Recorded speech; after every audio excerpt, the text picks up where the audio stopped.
A'udzubillahi minasyaitonirrajim. Masih surat Al-Buruj ayat 10, 11. Ayat 11 berarti ya, ayat 10 kemarin sudah,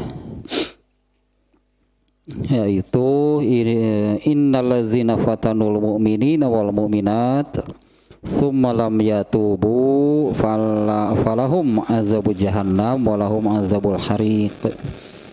Sesungguhnya orang-orang yang menyiksa kaum mukminin laki-laki dan perempuan. Oh, ini yang kemarin ya, ada sesuatu itu ya yang belum tersampaikan ini.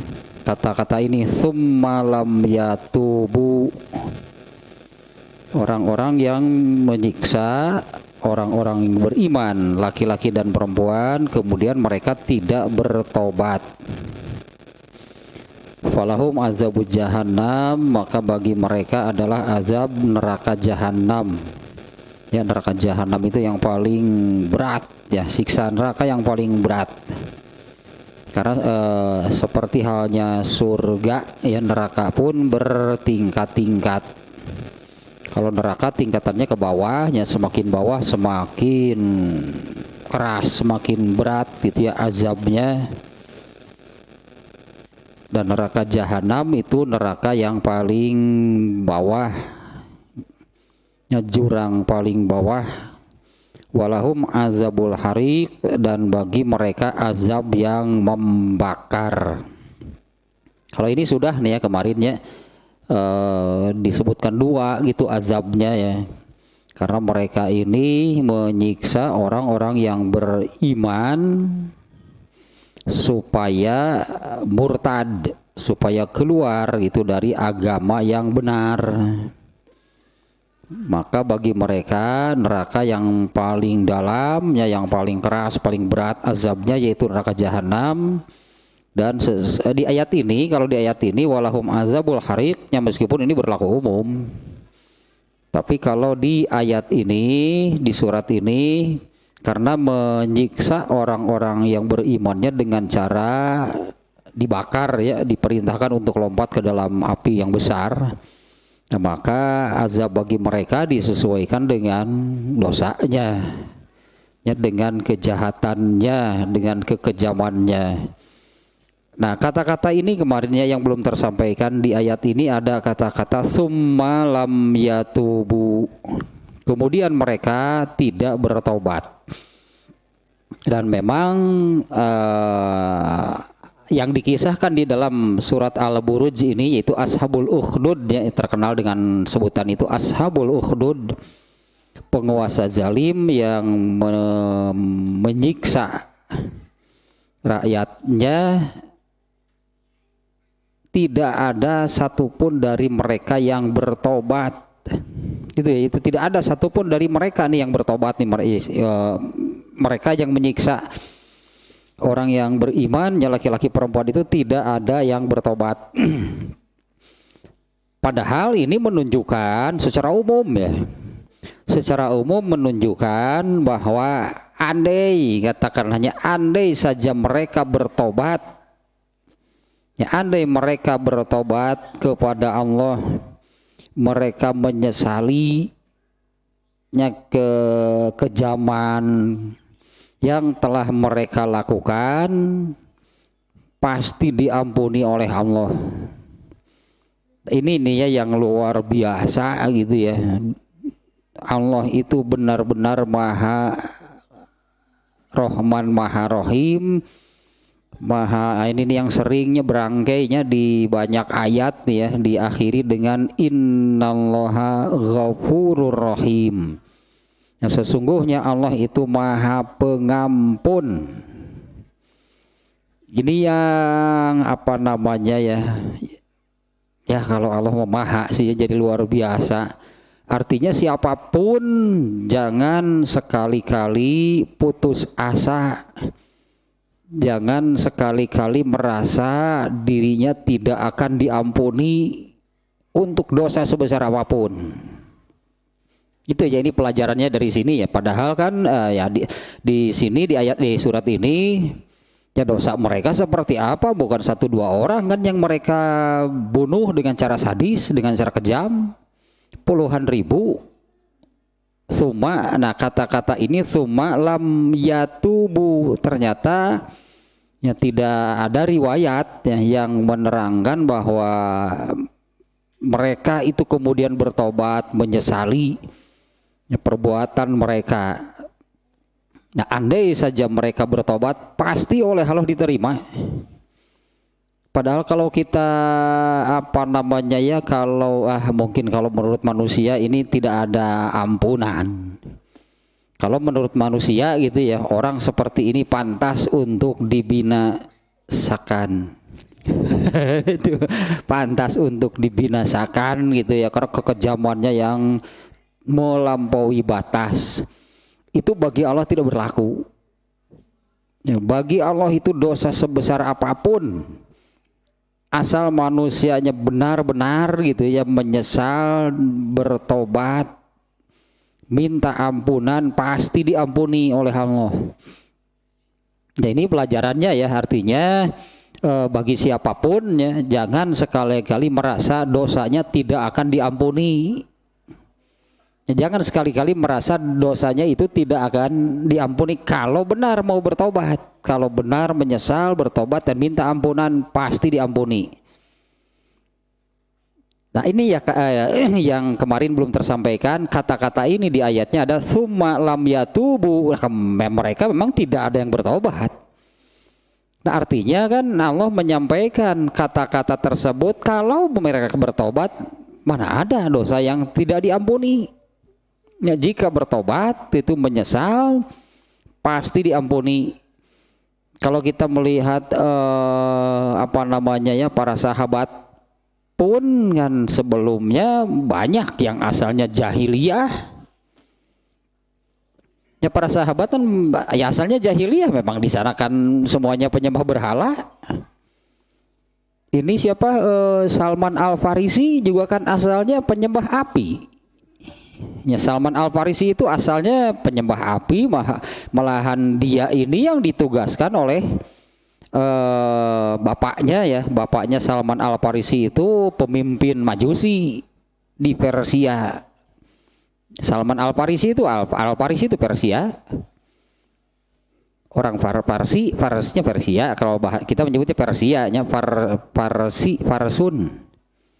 Al-Farisi itu orang Persia itu artinya. Nah, Salman Al-Farisi itu asalnya dia itu anak pemimpin kaum Majusi yang oleh bapaknya itu ditugaskan untuk menyembah untuk menyalakan dan memadamkan api untuk ibadah kaumnya. Nah, kemudian kan hijrah pindah mencari agama yang benar, ya akhirnya bertemu dengan Rasulullah SAW dan menjadi sahabat. Nah, padahal kalau kita lihat dosanya sebesar apa dulu musyrik menjadi penyembah api. Musyrik itu dosa terbesarnya, saya kira nih, kalau Allah kan sudah menetapkannya. Dosa terbesar itu adalah syirik, musyrik itu menyekutukan Allah. Kalau membunuh itu di bawah. Besarnya dosa membunuh itu di bawah besarnya dosa musyrik. Nah, para sahabat sebelum masuk Islam itu kan banyak yang asalnya musyrik, yang mayoritas anggaplah kalau orang Quraisy, orang Mekah yang kemudian masuk Islam, asalnya mereka penyembah berhala. Tapi kemudian mereka masuk Islam dan mereka itu disebutnya kalau di dalam Bukhari, di dalam hadis Bukhari itu ada ini ada babnya di dalam Kitabul Iman. Imam Bukhari memasukkannya dalam pembahasan tentang iman. Barang siapa yang masuk Islam nih, kalau untuk yang sebelumnya kafir seperti para sahabat. Ya, para sahabat banyaknya yang sebelumnya kafir, sebelumnya penyembah berhala. Nah, barang siapa yang masuk Islam kemudian membaguskan keislamannya, Inilah sebutannya ternyata membaguskan keislamannya. Artinya setelah masuk Islam itu benar-benar mereka ini, kalau para sahabat jelas gitu ya, mereka ini benar-benar menyeluruh gitu, total hidupnya itu berdasarkan ajaran Islam. Ya hasilnya kan nyata gitulah, hasilnya nyata, mereka itu menjadi manusia-manusia yang masuk surga tanpa hisab. Padahal kan dosa sebelumnya entah sebesar apa, karena kemusyrikan itu adalah dosa yang paling besar dan mereka lakukan sampai mereka masuk Islam. Nah ininya kata-kata ini ninya summa lam yatubu ashabul ukhdudnya penguasa zalim itu, tidak ada riwayat yang menerangkan bahwa kemudian mereka itu bertobat. Padahal kalau bertobat pasti diampuni. Ya, karena ayatna teh nu ieu teh atuh di surat An-Nisa ada innallaha yaghfiru dzunuba illa ayyushraka bihi syai'an. Ya sesungguhnya Allah itu mengampuni dosa apapun kecuali kecuali jika disekutukan. Atau ayat iya di surat An-Nisa diantaranya ada beberapa ayat yang demikian. Ternyata banyak tuh. An-Nisa 48. Ya karena pelajaran dari ini ya, pelajaran dari ayat yang redaksinya ini summa lam yatubu. Mereka itu penguasa zalim menyiksa kaum mukminin laki-laki dan perempuan dan mereka tidak bertobat. Artinya Allah menyampaikan redaksi ini padahal kalau mereka bertobat pasti diampuni. Karena yang tidak ini di ayatnya nih ya, innallaha la yaghfiru ayyushraka bihi wa yaghfiru maduna zalika liman yasha. Wa may yusyrik billahi faqad iftara isman azima. Sesungguhnya Allah tidak akan mengampuni dosa syirik dan mengampuni segala dosa.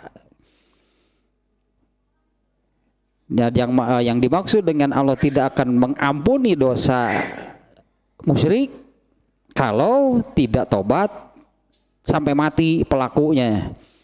Kalau tobat kan sahabat juga tadi kan Salman Al-Farisi penyembah api, musyrik asalnya. Umar bin Khattab menyembah berhala.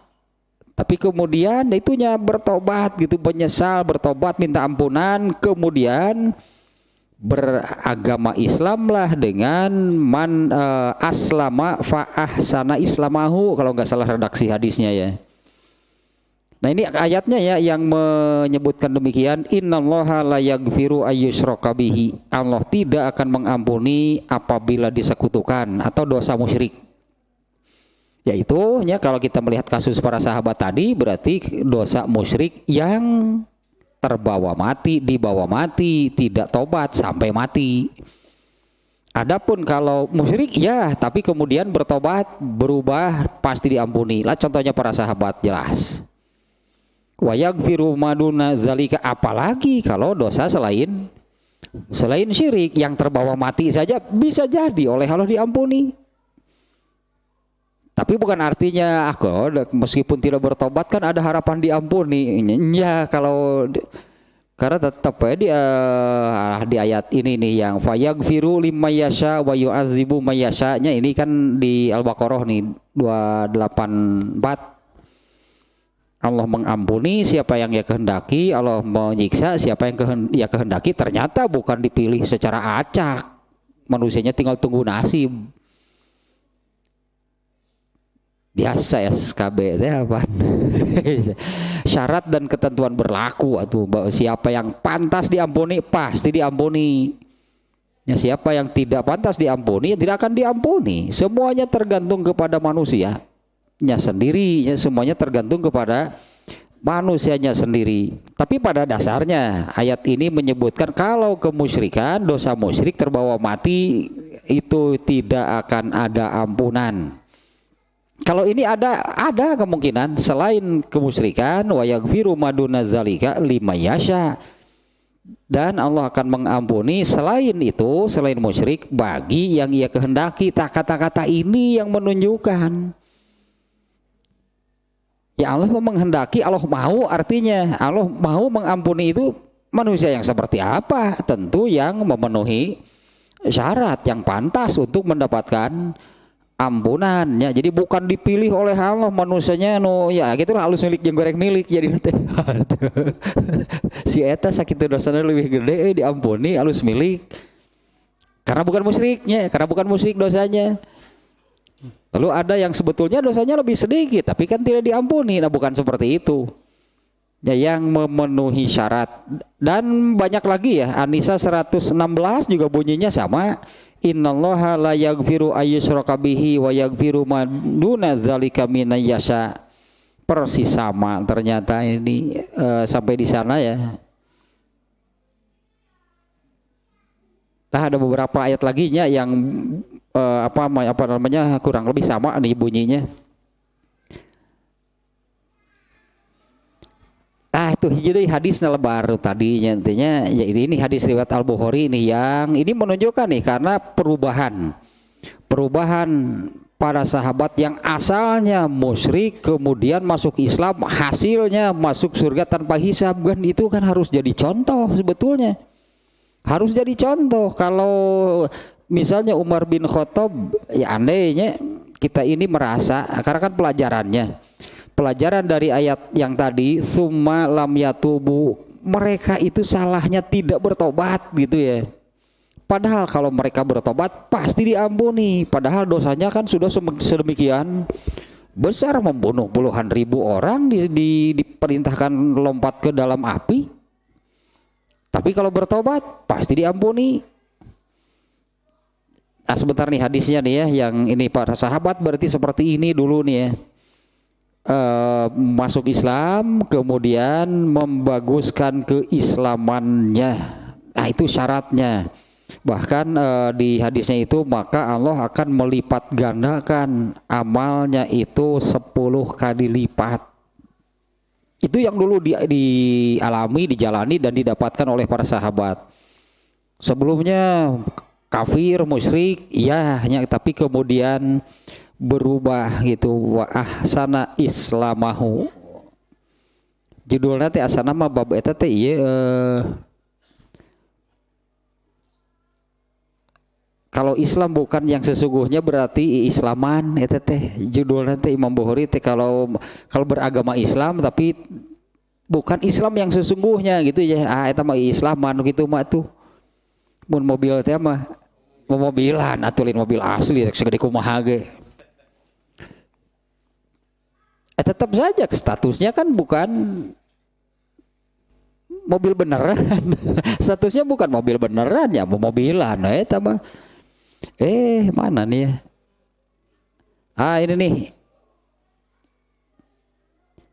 judul di dalam Kitabul Imannya Imam Bukhari ini judulnya Husnu Islamil Mar'i, baiknya atau bagusnya keislaman seseorang.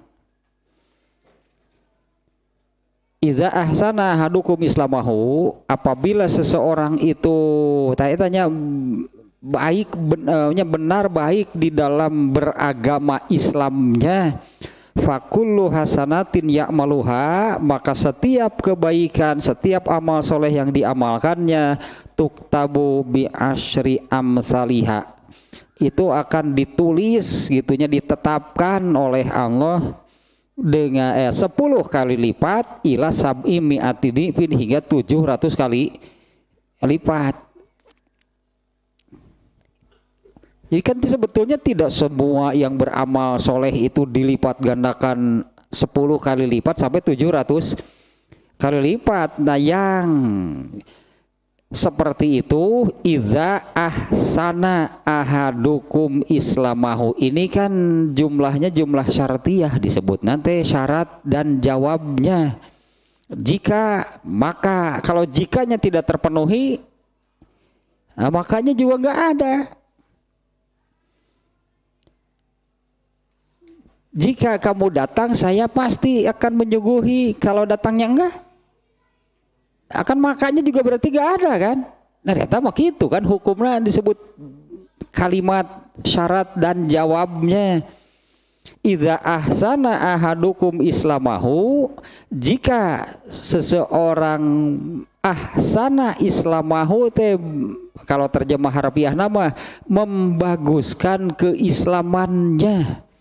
Ya artinya bagusnya dalam beragama Islamnya. Yang seperti itu yang bagaimana? 5S tetap kadinya deh. Anger kadinya deh. Yang berdasarkan iman, ilmu kan mana ada yang Islamnya baik tanpa ilmu, gak akan ada. Ya ada kesungguhan dan ketika melakukan sesuatu dilakukan dengan semaksimal yang dia mampu. Danger kadinya deui atuh tanu ahsana islamahu teh. Iza ahsana islamahu, apabila seseorang ahsana islamahu teh membaguskan keislamannya. Nah ini jawabnya. Jikanya seperti barusan, jika gitunya seseorang membaguskan keislamannya, fakulu hasanatin, maka setiap kebaikan yang dilakukannya tuktabulahu bi asri amsalihha ila sab'i mi'ati dhifin. Maka setiap kebaikannya, amal solehnya itu ditetapkan 10 kali lipat sampai 700 kali lipat. Wa kullu sayyi'atin ya'maluha tuktabu lahu bimisliha. Sementara keburukan yang dilakukannya itu ya ditetapkan, ditulis seperti aslinya, artinya tidak dilipat gandakan. Itu yang untuk yang membaguskan keislamannya. Nah ini ya yang yang dijalani lah dulunya oleh para sahabat itu. Mereka sebelumnya kan mereka para sahabat yang sebelumnya musyrik banyak kan. Nah bahkan Hudzaifah nih mengatakan begini nih, dalam ini hadisnya di dalam riwayat Bukhari juga nya, Imam Bukhari memasukkannya dalam Kitabul Fitan. Kunna namanya fi jahiliyatin. Oke, sugan ketemu nih hadisnya. Alah.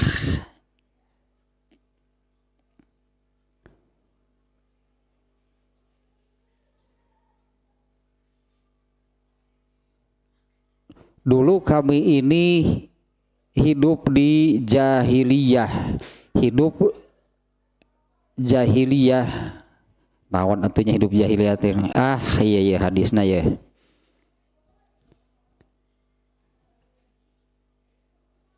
Hudzaifah al-Yamani berkata, kana nasu yas'aluna Rasulullah sallallahu alaihi wasallam anil khair. Hudzaifah al-Yamani mah aya wae. Hudzaifah al-Yamani mengatakan, kalau orang-orang, ya orang lain mungkinnya sebutnya sahabat lain itulah. Hudzaifah al-Yamani mengatakan, kana nasu yas'aluna Rasulullah SAW anil khair. Tentu yang bertanya kepada Nabi kan para sahabatnya, karena bertemu dengan Nabi itu para sahabat. Hudzaifah al-Yamani mengatakan dulunya orang-orang atau para sahabat bertanya kepada Rasulullah SAW itu tentang kebaikan, tentang hal-hal yang baik. Wa kuntu as'aluhu anis syarri, sementara yang aku tanyakan kepada Rasulullah itu adalah tentang keburukan. Nyemetak aya wae Hudzaifah al-Yamani. Kalau para sahabat yang ditanyakan itu tentang hal-hal yang baik, tentang kebaikan, amal soleh gitulah. Sementara dulu aku bertanya kepada Rasulullah SAW itu tentang keburukan. Ma khafata ayyudrikani. Ya karena aku takut keburukan itu kena kepada aku. Makhofata karena aku takut keburukan itu akan kena kepada aku. Fakultu, ini yang aku tanyakan kepada Rasulullah. Ya Rasulullah, inna kunna fi jahiliyatin wa syarrin. Wahai Rasulullah, sebelumnya dulu kami ini hidup jahiliyah dan keburukan. Nah, ini sebelum masuk Islam. Kunna fi jahiliyatin wa syarrin. Ya wahai Rasulullah, dulu kami ini hidup dalam jahiliyah teh poek gelap. Itu tak kenehnya dalam kegelapan dan kebodohan, wasyarin dan keburukan. Nah, inilah hidup para sahabat sebelumnya. Berarti seperti inilah Hudzaifah menggambarkan, mengatakan dulu kami ini hidup fi jahiliyatin wa syarrin, dalam kegelapan, kebodohan dan keburukan. Artinya memang nggak ada kebaikan sama sekali. Faja'anallahu bihazal khair, kemudian Allah mendatangkan kepada kami kebaikan ini, yaitu menurunkan agama Islam. Faja'anallahu bihazal khairi, kemudian Allah mendatangkan kepada kami kebaikan ini. Fahal ba'da hazal khairi min syarrin, nah apakah setelah kebaikan ini akan ada lagi keburukan? Qala, Rasulullah menjawab, iya.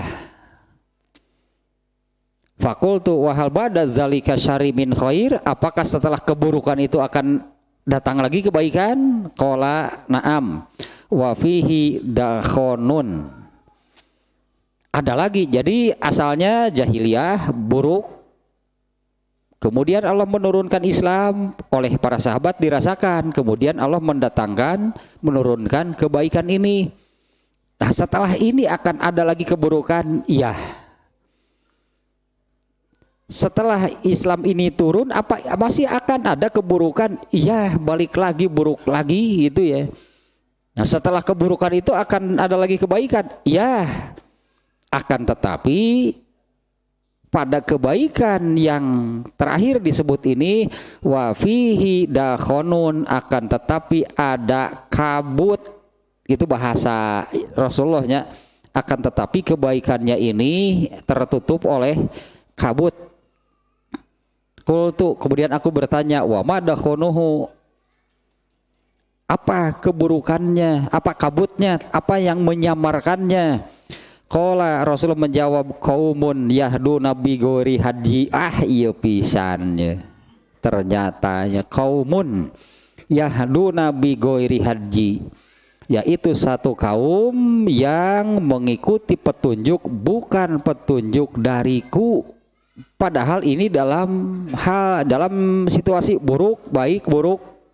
Nah, di sini buruknya jahiliyah, buruk pisan, gak ada baiknya sama sekali. Kemudian Allah menurunkan Islam, berubahlah para sahabat itu kan menjadi manusia yang masuk surga tanpa hisab. Apakah setelah ini akan ada lagi keburukan? Ya, berubah lagi menjadi buruk. Setelah buruk ini ada kebaikan? Ada. Tapi samar. Nya fihi dakhonun teh kabut. Adukhon teh kan kabutnya, adukhon teh kabutnya tertutup kabut. Seperti apa yang dakhonunnya itu seperti apa? Yaitu qaumun yahduna bi ghairi hadyi. Ya, satu kaum yang mengikuti berpetunjuk bi ghairi hadyi, bukan petunjukku. Ta'rifu minhum wa tunkiru, kalian mengenal siapa mereka dan kalian akan mengingkarinya. Ya, kalau di hadis lain itu Rasulullah menyebutnya kulitnya sama dengan kita, bahasanya sama dengan kita. Artinya bukan orang lain, bukan pihak lain, orang Islam. Yaitu yang ini nih, qaumun yahduna bi ghairi hadyi. Ta'rifu minhum, kamu kenal siapa mereka, wa tunkiru, dan tapi kamu akan mengingkarinya. Kemudian faqultu fahal ba'da zalikal khairi bin syarrin, apakah setelah kebaikan ini akan ada lagi keburukan? Jadi ini yang keberapa kali perubahannya nih, buruk jahiliyah sebelum Islam ya. Kemudian Allah menurunkan Islam, wah jadilah itulah jadi baik, jadi para sahabat. Setelah kebaikan ini buruk lagi. Setelah yang buruk ini ada kebaikan tapi samar. Setelah kebaikan yang samar ini amal datang lagi keburukan. Seperti ini situasinya. Du'atun ala abwabi jahannam. Orang sudah secara terang-terangan mengajak ke neraka. Iya meureunna nu disebut aduhnya tapi bukan zamannya nya penyebut zaman edan teh salah teh. Bukan manusia bukan zamannya. Da zaman mah gitu-gitu keneh. Ya zaman teh waktu itu apa bedanya waktu di zaman Nabi Adam, Nabi Ibrahim, Nabi Musa, Rasulullah dan zaman sekarang zaman mah gitu-gitu keneh. Yang membuat situasi dunia ini buruk itu bukan zamannya. Mangkluk tah teu baraleg tah mangkluk nah teu baraleg orangnya. Sayang sampai seperti ini. Yaitu du'atun ala abwabi jahannam. Dan ini situasi terakhir. Buruk, baik, buruk lagi, baik lagi. Tapi baik yang kedua ini kan tidak lagi murni artinya samarnya. Setelah baik ini malah yang terakhir buruk. Nah yang ini nih situasi dunia terakhir itu adalah du'atun ala abwabi jahannam. Ya, orang para penyerunya yang secara terang-terangan mengajak ke neraka jahanam. Man ajabahum ilaihim falan qazafuhu fiha. Barang siapa yang memenuhi ajakan mereka maka ya dilemparkanlah ke dalam neraka jahanam. Oh iya kata-kata berikutnya nih. Kemudian Hudzaifah bertanya, Rasulullah siapa gitu yang nanti itu akan secara terang-terangan mengajak ke dalam neraka? Qultu ya Rasulullah sifhum lana. Rasulullah terangkan kepada kami orang yang mengajak secara terang-terangan mengajak ke neraka itu siapa? Seperti apa? Qala Rasulullah menjawab hum min jildatina, kulitnya sama dengan kita. Wa yatakallamuna bi alsinatina, dan bicaranya pun sama dengan kita. Tah eta tanya situasi dunia eta. Ini oleh Imam Al-Bukhari ditempatkan hadisnya dalam pembahasan tentang Kitabul Fitan, tentang fitnah. Fitnah itu di sini kan artinya fitnah dalam maksud fitnah di sini adalah kemunduran, kerusakan, bahkan kehancuran Islam. Situasinya sampai seperti ini. Jadi yang tadinya yang mengajak, yang menyeru kepada ke neraka jahanam itu siapa? Bukan lagi mereka, tapi orang Islam sendiri. Di antaranya banyak sekarang kan banyak orang Islam yang menentang aturan Islam. Banyak orang Islam yang menentang hukum-hukum Islam. Orang Islam tidak mau aturan dan hukum Islam itu diberlakukan. Lalu mereka ini mau kemana kalau begitu? Nah kembali lagi ke sini nih ya. Kalau di hadis yang tadi di dalam Kitabul Iman itu justru kalau kita mengambil pelajaran, kita menjadikan contoh gitu ya. Para sahabat yang sebelumnya jahiliyah, kafir, musyrik, tapi kemudian mereka kan berubah, bertobat, lalu masuk Islam dan membaguskan keislamannya. Hasilnya kan nyata, yaitu menjadi manusia yang masuk surga tanpa hisab. Kan hasilnya nyata, padahal asalnya kurang buruk seperti apa ketika jahiliyah kan mereka itu melakukan dosa yang kalau mereka mati dalam keadaan musyrik, tadinya di surat An-Nisa Allah menyebutkan bahwa tidak akan diampuni dosanya. Tapi kemudian mereka bertaubat. Nah kejadian ini penguasa zalim yang memerintahkan rakyatnya murtad, kalau tidak mau dipaksa untuk lompat ke dalam kubangan api yang besar. Dan jumlahnya kan bukan 1-2 orang, puluhan ribu kan rakyatnya. Tapi rakyatnya kan lebih memilih lompat ke dalam api karena yakin, teguh artinya dengan agama yang benar. Karena penguasanya ini memerintahkan mereka untuk murtad, mereka tidak mau. Prinsipnya gampang sebetulnya. Kenapa mereka lebih memilih lompat ke dalam kubangan api dibandingkan dengan murtad? Mereka lebih memilih lompat ke dalam kubangan api sakit, iya, terbakar menggelepar, berapa lama sampai mati? Gak akan lama kan lompat ke dalam kubangan api, itunya kemudian ya menggelepar, sakit pastinya, menggelepar, terbakar, kemudian mati, paling hitungan menit. Tapi kalau murtad masuk neraka berapa lama? Abadi. Nah, kalau murtad berarti oleh Allah dianggap kafir dan masuk ke dalam neraka, dibakar di nerakanya abadi. Tapi itu pilihan yang berat karena bagi manusia itu sebetulnya apa yang nampak, apa yang nyata itu lebih terasa aja dibandingkan dengan diancam neraka.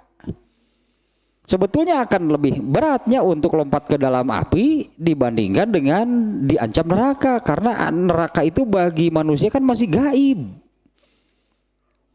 masih belum jelas gitulah, mana gitu, mana akhirat, mana neraka deh. Ini hanya sampai seperti ini, sampai mereka lebih memilih lompat ke dalam kubangan api. Ini harus benar-benar dengan keimanan yang kuat. Ya, iman yang kuat, ilmu yang cukup. Kalau saya sering mengatakan yang benar gitunya secara nyata. Kalau secara nyata akhirat itu gaib, surga itu gaib, neraka itu gaib. Tapi hal-hal tersebut bisa tergambarkan dengan keimanan yang kuat, ilmu yang cukup, mata batin tajam, melihat seperti apa indahnya surga, melihat seperti apa mengerikannya neraka. Nah, kalau yang keimanannya rendah, ilmunya kurang, diancam dengan neraka nggak akan takut, diiming-imingi surga nggak tertarik, pasti lebih takut untuk lompat ke dalam api, kan nyata sakitnya gitu kan, nyata terbakarnya.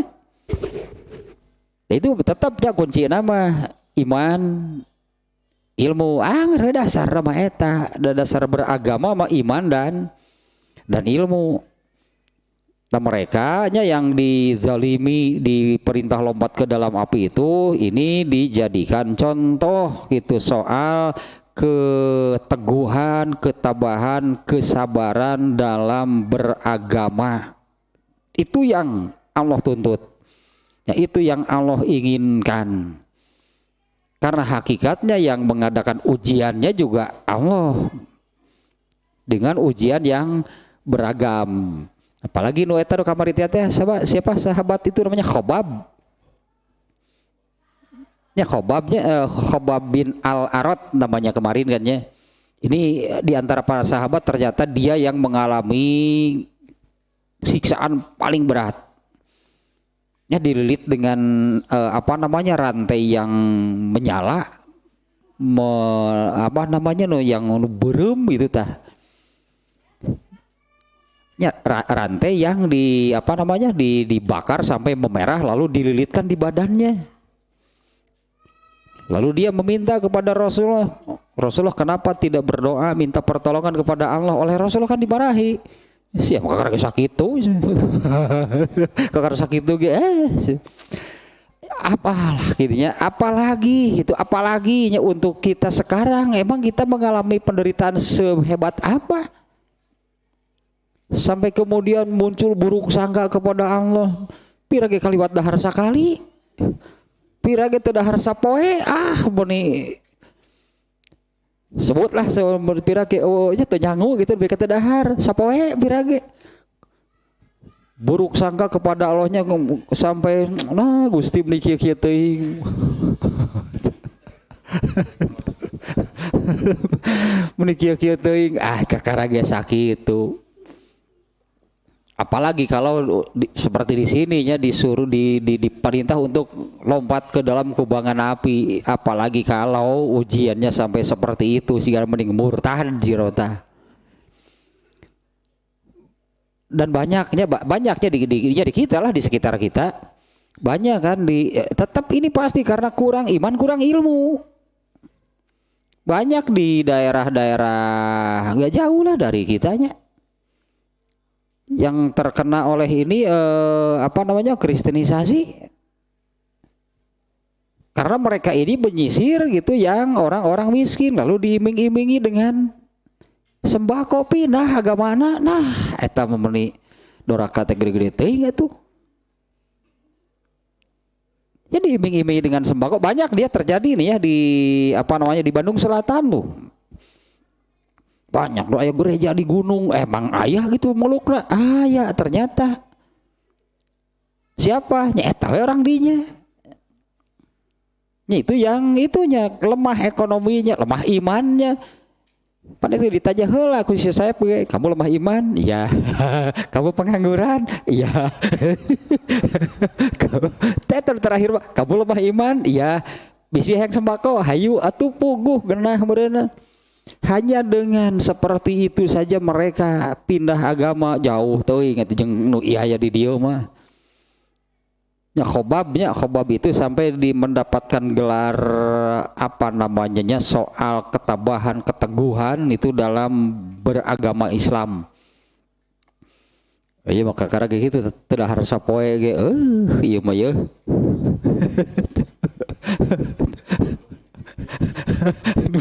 Gusti beli ke kieu teuing. Nah meni kakaraga sakit tuh. Ini nih ya kembali lagi ke sini nih ya. Semalam yatubu.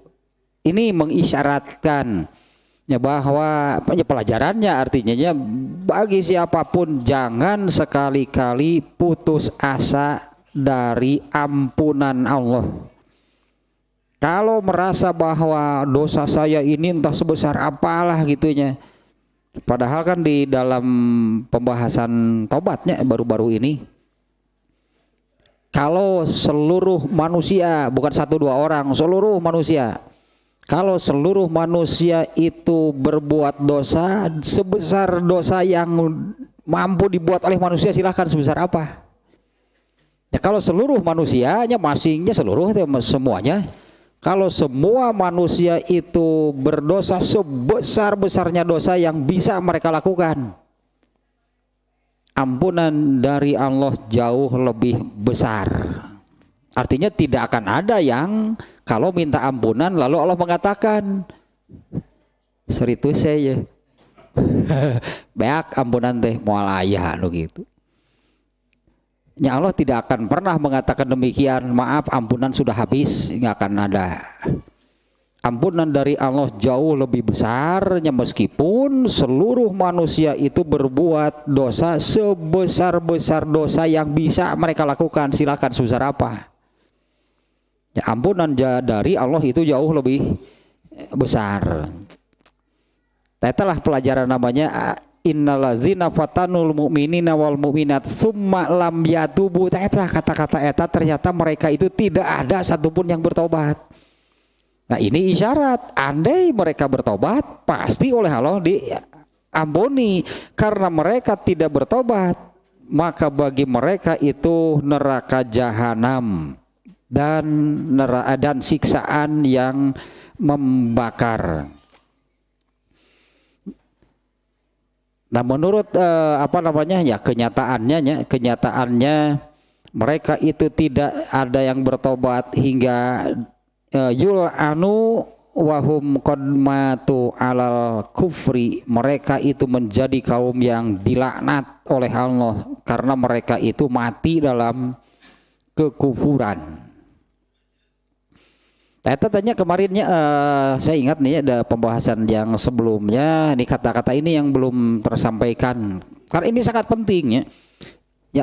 Saya anggap sangat penting itu ya, ini pelajaran bahwa jangan pernah merasa tidak akan diampuni oleh Allah. Ya, jangan pernah merasa tidak akan pernah diampuni oleh Allah. Asal benar bertobat pasti diampuni.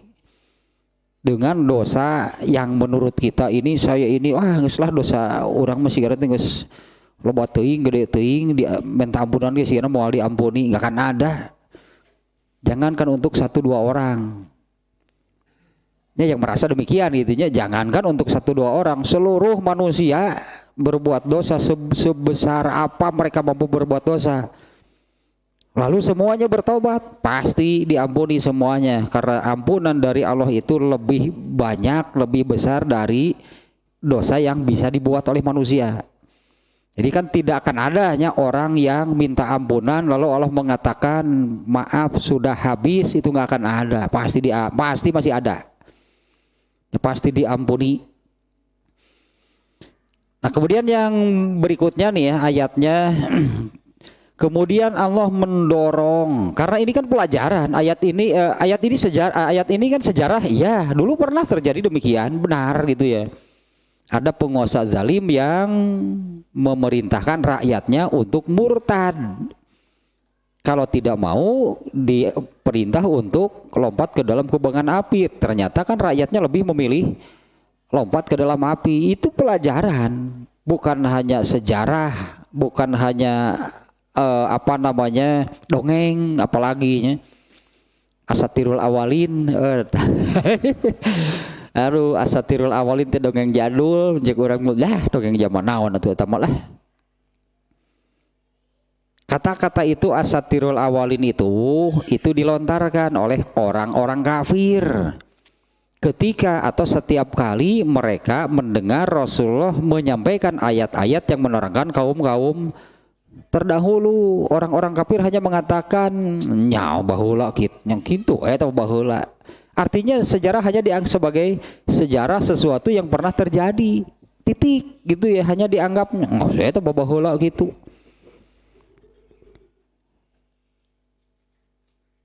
Kalau sikap ini ternyata gitu ya. Nah sikap ini yang ternyata kemudian merasuk ke dalam umat Islam. Artinya tidak mengambil pelajaran, hanya menganggap oh iya dulu pernah terjadi begitu ya sudah, ya kan kafir gitu teh baheula mah. Tidak pernah kan menjadikannya sebagai ibroh, pelajaran itunya sebagai contoh. Beberapa kali ini saya sampaikan ya hadis tentang Robi'ah al-Aslami. Ya, Robi'ah al-Aslami kan salah seorang sahabat yang oleh Rasulullah itu sengaja dipanggil gitulah. Lalu Rasulullah mengatakan, silahkan kamu mau minta apa? Kamu mau minta apa? Nanti saya berdoa. Itu kesempatan emas luar biasa bagi Robi'ah al-Aslami. Karena Robi'ah al-Aslami yakin kalau Rasul berdoa pasti dikabulkan. Nah ini Rasulullah yang silahkan kamu minta apa? Nanti aku berdoa. Teu anta parah deui tama. Naon teu anta parah deui teh. Tanpa pikir panjang. Robi'ah al-Aslami meminta doakan aku bertetangga denganmu di surga. Nah jadi kieu cek Nabi kenapa begini? Bukan itu maksud saya. Mungkin kamu ingin punya rumah yang bagus, ingin punya tanah yang luas, ingin punya teu harayang cek Robi'ah. Ganti-ganti yang lain kan Rasulullah minta yang lain tetenya. Awa ghairu dzalik. Yang lain jangan itu. Kajen teu jangan naon meureun onta. Ya buat apa rumah yang luas ngepel lagi hoream. Ya tuh tanah yang luas atuh kudu dipaculan meureunna nyeri cangkeng acan paculan lagi. Robi'ah bersikukuhnya dengan permintaannya akhirnya disetujui. Baiklah kalau begitu. Tapi fa'aini ala nafsika bikasrotis sujud. Rasulullah menyanggupi memenuhi permintaan Robi'ah. Ya berarti kurang lebih Kurang lebih Rasulullah berdoa apa untuk Rabi'ah dengan permintaan seperti tadi? Iya, meskipun tidak disebutkan kalimatnya bagaimana, kita bisa bayangkan kan Rasulullah berdoa apa untuk Rabi'ah? Ya Allah, jadikanlah Rabi'ah tetanggaku di surga. Kurang lebih kan seperti itu. Diijabah enggak? Pasti dikabulkan. Tidak ada doa Rasulullah yang tidak dikabulkan. Tapi Rasulullah di sini minta syarat, menetapkan syarat. Boleh aku akan berdoa seperti itu. Tapi kan soal masuk surganya saja gitu kan tidak bisa karena doa Nabi. Contohnya Abdullah bin Ubay, pemimpin kaum munafik, jenazahnya disolati oleh Rasulullah, jadi ke surga enggak? Padahal ini yang menyolatinya Rasulullah. Isi bacaan sholat mayit seperti apa sholat jenazah?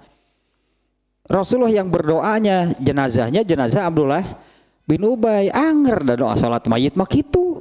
Allahumma gfirlahu, ya Allah ampunilah dia, warhamhu, sayangilah dia. Abdullah bin Ubay jadi ke surga enggak? Tetap saja tidak ke surga. Padahal Nabi yang berdoanya, bukan doa Nabi yang tidak dikabulkan, tapi Abdullah bin Ubaynya tidak memenuhi syarat untuk menerima pengabulan doa Nabi. Itunya kemudian kia gambar nama ini Nabi berdoa kepada Allah, oleh Allah dikabulkan, diberikan kepada siapa? Abdullah bin Ubay kan itu. Nabi mendoakan Abdullah bin Ubay, Nabi berdoa oleh Allah dikabulkan, diberikan kepada Abdullah bin Ubay. Tapi kan Abdullah bin Ubaynya tidak punya wadah, jadi tidak bisa tertampung ya. Yang gitulah, entah kemana gitulah. Doa Nabi bukan tidak dikabulkan. Nah Rasulullah minta syarat kepada Rabi'ah al-Aslami, baik aku akan berdoa sesuai dengan permintaanmu, tapi fa ini ala nafsika bi kasrati sujud, bantu aku, nyebutnya gitunya kalimatnya di situ, bantu aku dengan menjadi keharusan kamu, itu menjadi keharusan kamu, yaitu memperbanyak sholat sunat. Kasus ini gitulahnya, kasus ini apa sih pelajarannya? Apa hanya mau dianggap sejarah? Apa yang pernah terjadi antara Rasulullah dan Rabi'ah? Masa ada hadis tanpa pelajaran? Ya artinya kalau kita mau menganggap sejarah, ya sudahlah, itu dulu yang terjadi antara Rasulullah dan Rabi'ah. Andai kita ini punya keinginan seperti Rabi'ah, kaci itu, kaci apa itu kaci? Kalau kita punya keinginan seperti Rabi'ah, boleh gak? Benar gak? Emang salah? Siapapun berhak punya keinginan menjadi tetangga Rasulullah di surga. Emang salahnya apa kalau kita punya keinginan seperti itu? Bisa nggak, bisa nggak kita ini bertetangga dengan Rasulullah seperti Rabi'ah? Atau itu khusus untuk Rabi'ah? Ya kenapa enggak? Rasulullah Rabi'ah umatnya, kita juga umatnya. Pelajarannya apa? Kalau ingin bertetangga dengan Rasulullah di surga, ya perbanyaklah sholat sunat, kan itu syarat. Artinya Rabi'ah itu contoh orang, contoh kasus, itu pelajaran untuk semuanya sama. Nah, siapapun yang ingin bertetangga dengan Rasulullah di surga, syarat dari Rasulullah jelas, perbanyaklah sholat sunat. Dulu kan sahabat juga tidak semuanya didoakan oleh Nabi bertetangga dengan Nabi tapi khusus untuk Rabi'ah. Kalau kita berdoa sendiri kepada Allah, boleh nggak? Ya Allah, jadikanlah aku tetangga Rasulullah di surga. Salah nggak berdoa demikian? Ya itu udah boleh, dah siapapun berhak. Dan Rasulullah butuh tetangga di situ teh. Ngurus KTP kumaha di itu.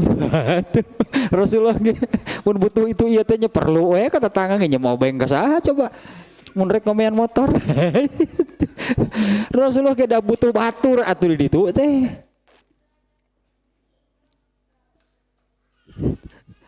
Emang hidup sendiri enak gitu. Rasulullah juga perlu kawan, perlu teman, perlu tetangga. Tak eta teh pelajaran, eta teh jangan dianggap sejarah. Itu yang saya katakan, ternyata apa yang dulu dikatakan orang kafirnya ketika Rasulullah menyampaikan dulu terjadi begini teh orang kafir mengatakan dongeng jadul. Itu rame. Artinya mereka kan tidak mengambil, tidak menjadikan itu suatu pelajaran. Nah ini yang saya katakan, ini merasuk kepada orang Islam. Nah maca Quran jeung maca hadis teh nganggap sejarah hare-hare. Oh gitu baheula Rabi'ah teh. Ya sudahlah, urang open beda deui ayeuna mah. Nah itu mereka ini tidak terasa nih orang Islam ini bersikap seperti orang jahiliyah, seperti orang-orang kafir yang tidak mengambil pelajaran.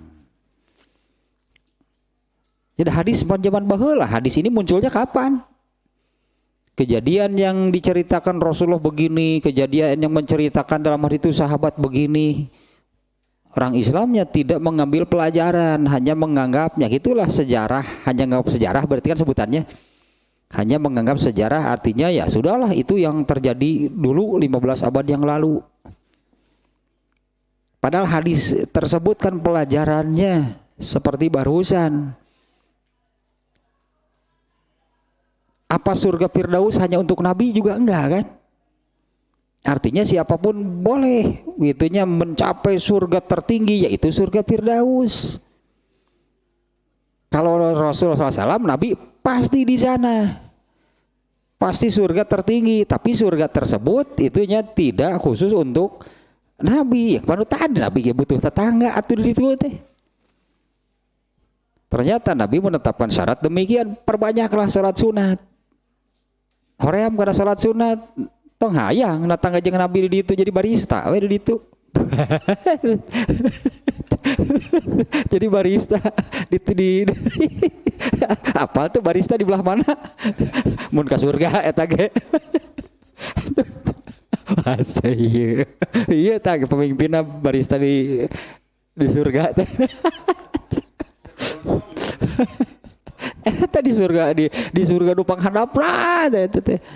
Soalnya penghuni surga paling rendah mah engke teh pada ditahan kopi teh ku sararea. Di ditu teh. Nah beuti tah kadinya pan surga pangharapna mun deket ka neraka. Ayeuna aya di mana? Panjen kopi mah cai kudu ngagolak. Kitu kan ka neraka atuh. Itu surga Firdaus udah jauh atuh. Tinggal intercom kopi 2 gitu. Paling oge. Pinawan eta teh. Aduh panci nanti gitukeun kana neraka jelema anu harurungna gitu teh.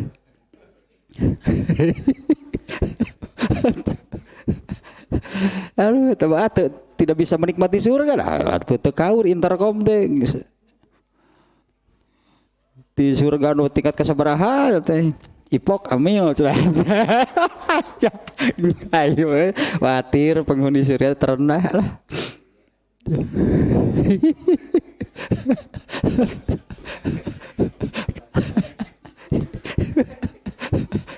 Aduh di ditu kopi doib aya keneh di ditu ge kopi doib teh da teu dibiasakeun sohi sih di dunyana. Jadi we kopi doib. Ah gitu ya da anger teh. Oni cakom agit. Kacau ieu teh dasar teh. Jadi barista hese ningkat sih atuh kana kopi sohi atuh. Selanjutannya nih ya. Kemudian Allah ini mendorong.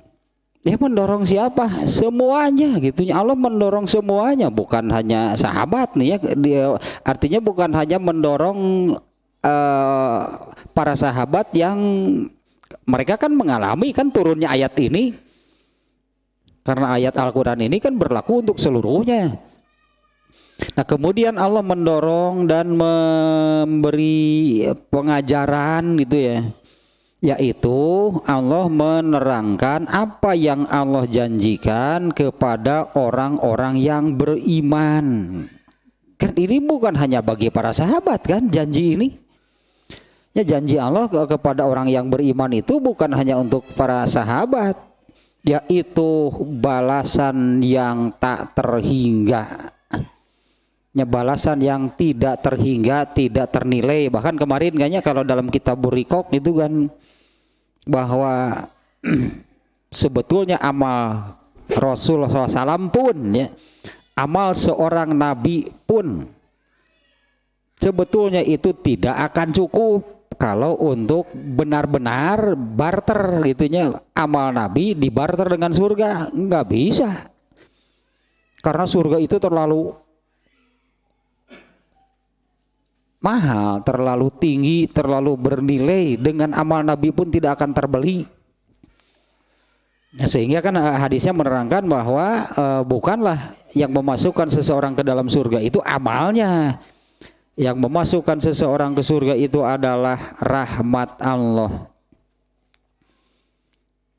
Ini kan Allah mendorong nih, Allah mendorong, Allah memberi pelajaran kepada seluruhnya atas apa yang Allah janjikan kepada orang-orang yang beriman, yaitu balasan dari Allah yang tidak terhingga. Ya, kurang lebihnya seperti barusannya, kebetulan belum lama kan, baru kemarinnya yang menerangkan bahwa ya intinya gitulah, surga itu terlalu mahal. Kalau dibarter dengan amal manusia, mana ada yang cukup meskipun amal seorang nabi. Yaitu di ayat berikutnya, innallazina amanu wa amilus solihat lahum jannatun tajri min tahtihal anhar zalikal fauzul kabir. Sesungguhnya orang-orang yang beriman dan beramal soleh, ini tidak bisa dipisahkan, beriman dan beramal soleh. Dibulak-balik ya namanya beriman dan beramal soleh. Ada lagi yang ayat yang menyebutkan beramal soleh dulu kemudian beriman ayat. Nah, ini sama saja, pokoknya ini sepasang dan tidak bisa dipisahkan. Nah, karena tidak ada amal soleh kalau orangnya tidak beriman.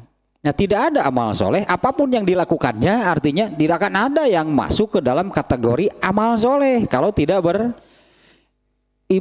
Itu disebutnya hanya sebatas kebaikan.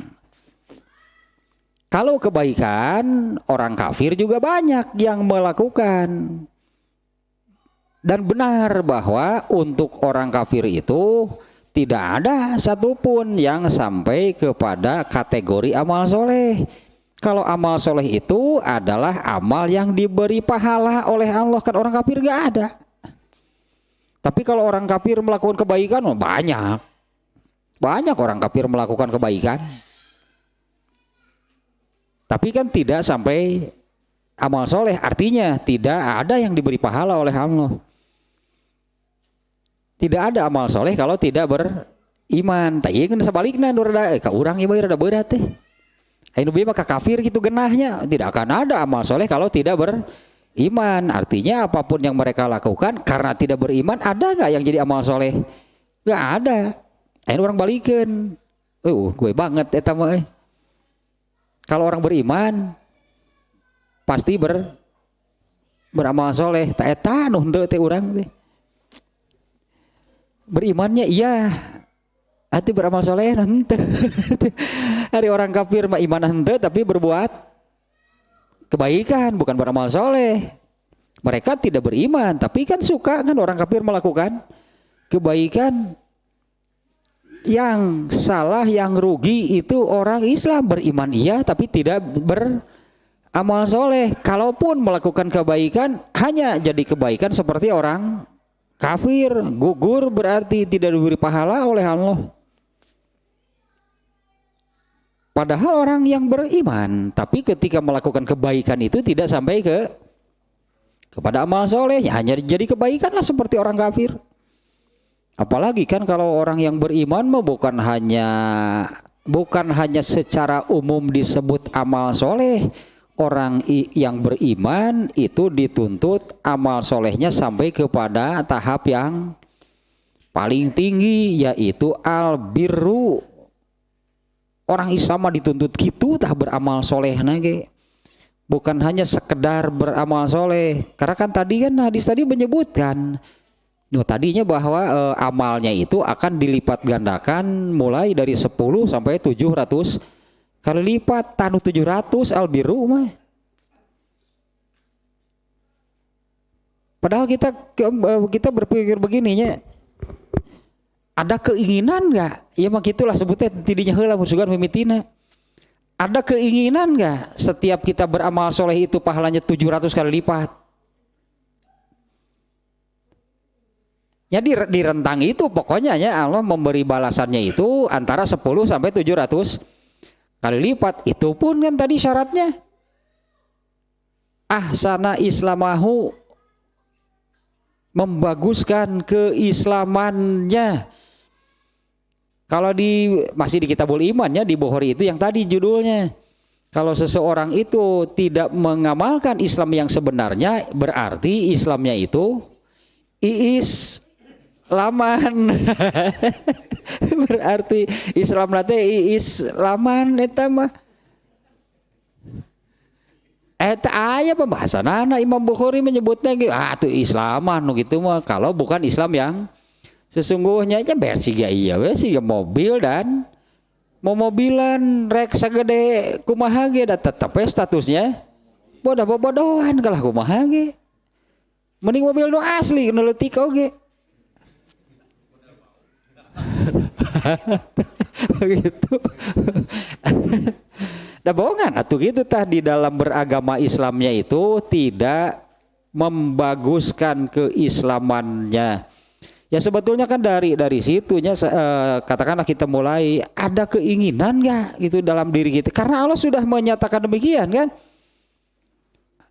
Setiap amal soleh itu oleh Allah akan diberi ditetapkan tadi tanya bahasa matuk tabu ditetapkan 10 kali lipat sampai 700 kali lipat. Kan enak kan kalau sekali beramal oleh Allah dilipat gandakan sampai 700. Berkali-kali ini saya contohkan begini. Kalau kita melakukan suatu amal soleh, nilai sesungguhnya amal soleh itu 50. Ketika dilakukan oleh Allah ditetapkan 10 kali lipat sampai 700 kali lipat. Kalau dilipatkan 10 kali lipat jadi berapa? 500. Padahal nilai sesungguhnya 50, tapi kita dapat 500 karena oleh Allah dilipat gandakan 10 kali lipat. Kalau dilipat gandakan 700 kali kan 50 kali 700 jadi 35.000. Padahal nilai sesungguhnya berapa? 35.000 atau 3,5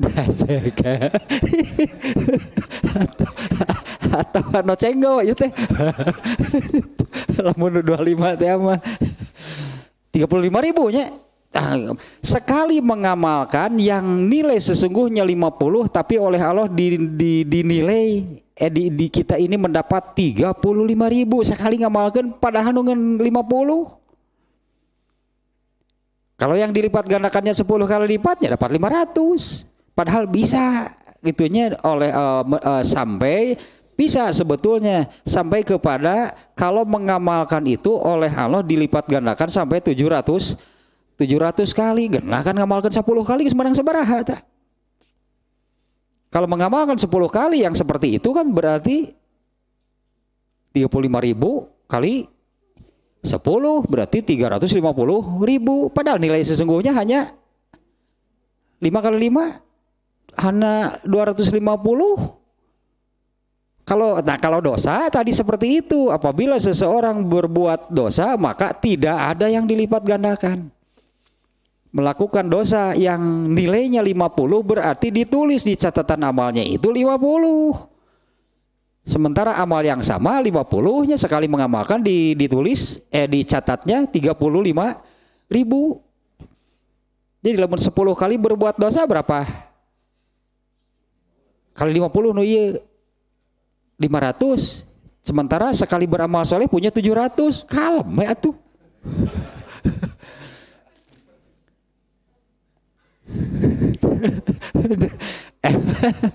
Emang pan dia tapi ban kieu teh di ari jelema teh manusia itu tidak ada manusia yang tidak berdosa. Pasti kan, berarti dosa bagi manusia itu hal yang pasti. Kalau amal soleh pasti enggak? Henteu eta amal soleh mah. Kalau amal soleh mah harus benar-benar dikerjakan. Dosa mah geus kupuguh, amal soleh mah acan. Kan jadi gitu itu jadi boro-boro kalem, emang amal soleh aya gitu. Dosa tuh geus puguh mah, karena tiap hari pasti akan ada muncul. Ya tidak ada manusia yang tidak berdosa. Kalau ya sebetulnya juga sama, tidak ada manusia yang punya pahala. Dosa mah pasti, pahala nggak ada, mau bagaimana? Jadi ya dikejarlah gitu dengan beramal soleh. Padahal Allah itu kurang apa gitu. Dengan nilai yang sama kan jadi jauhnya. Dengan nilai yang sama seseorang mengerjakan amal soleh yang nilainya 50, Allah memberinya minimal 500. Tapi kalau berbuat dosa yang nilainya 50, anggar tidak dilipat gandakan. Da kuduna mah geus eueuh nu kana neraka teh atuh. Kalau hitung-hitungan seperti itu kan seharusnya nggak ada yang masuk neraka, orang Islam tapi kan ya kudu dari kafir tong diomongkeun. Sebetulnya kan orang Islam itu nggak ada yang masuk neraka, amal solehnya dilipat gandakan minimal 10, dosa tidak dilipat gandakan. Aneh, tapi nuka surga teh malah sangat sedikit. Yang masuk surga itu malah itunya sangat sedikit. Ada beberapa hadis yang berangkat demikian ya tetanu. Hadis ya ada setiap kali ada yang dilemparkan ke dalam neraka, kan neraka itu terus minta tambah gitu. Neraka mau setiap kali ada yang dilemparkan, neraka minta lagi, mana ada lagi enggak? Lemparkan lagi, mana ada lagi enggak? Dan enggak pernah berhenti. Sampai ketika semuanya yang harus masuk neraka itu sudah dilemparkan, neraka masih minta. Kemudian Allah memasukkan kakinya, barulah neraka itu seberek digebugan sih aja. Berek digulung sih, lain ini kaki Allah, ampun-ampunan dah. Barulah neraka itu diam. Dan neraka itu penuh sesak. Itu di hadisnya, neraka itu penuh sesak, padahal sangat luas. Ya karena kebanyakan penghuninya, sampai neraka itu sesak. Tetar kayak bayang nusilisiku. Wih, silih seret di neraka, silih siku, lu itu beli itu harura. Harudang cenah ayo disiksa yang ngripuh gitu jeung hoyo we nyeret. Belah dia kada gungkeun sia ge sarua satu belah ditu. Di neraka teh silih seret buru kan heureun neraka mah. Tapi surga justru lengang. Ini redaksi kayaknya kurang lebihnya mana hadisnya. Justru surga itu sebaliknya, surga itu lengang. Sampai Allah nantinya menciptakan makhluk baru untuk penghuninya. Karunya teuing surga teh. Allah menciptakan makhluk baru untuk penghuni surga karena sudah disediakan ternyata kosong. Kemana tuh? Itu di neraka rame di neraka teh. Hayu parasea. Saya usik silih siku silih gonggur silih tejeh di neraka mah berisar keur disiksa. Eta ngomong hareudang cenah sebelah ditu atuh hareudang.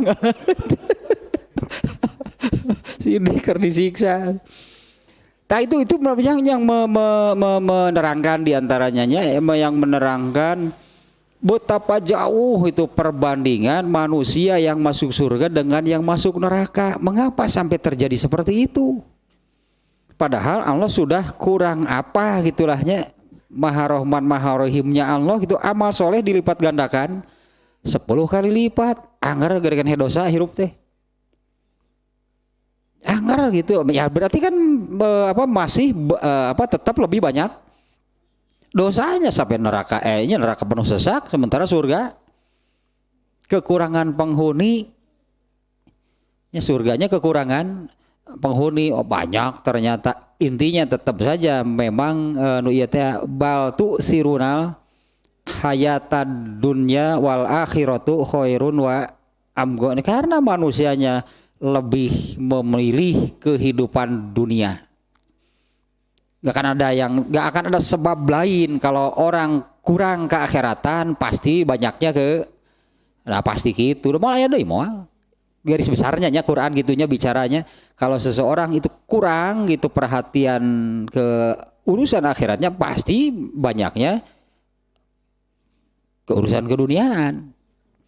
Eta ada penyebab nama, karena mereka tidak memperhatikan, mereka mengabaikan seperti apa nanti dirinya di akhirat. Nah itu yang mereka tidak perhatikan.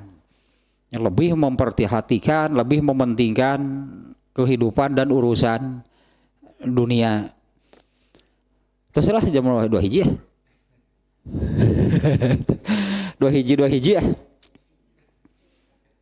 Kalau ini ya Allah itu intinya di sini Allah kemudian mendorong gitu agar manusia ini dengan mengiming-imingi surga yang kesulitan sebetulnya ya. Sebutlah Allah kesulitan dalam tanda kutipnya. Allah kesulitan menerangkan surga seperti apa, karena kemampuan manusia menangkap, membayangkannya pun sangat rendah. Ya, sehingga Rasulullah diantaranya Rasulullah menggambarkan pokoknya surga itu tidak ada mata yang pernah melihatnya, tidak ada telinga yang pernah mendengarnya, dan tidak pernah ada pikiran yang sampailah gitunya yang sanggup untuk menggambarkannya. Ya kumaha deui atuh nerangkeun gitu, nerangkeun pelajaran mahasiswa ke budak TK bingung atuh nerangkeun age. Moal ngarti-ngarti pokoknya mah. Makanya di sini yang dituntut adalah percaya enggak kepada Nabi. Yang menyampaikan Quran, yang menyampaikan gitu, yang menerangkan Al-Quran itu melalui sunnahnya.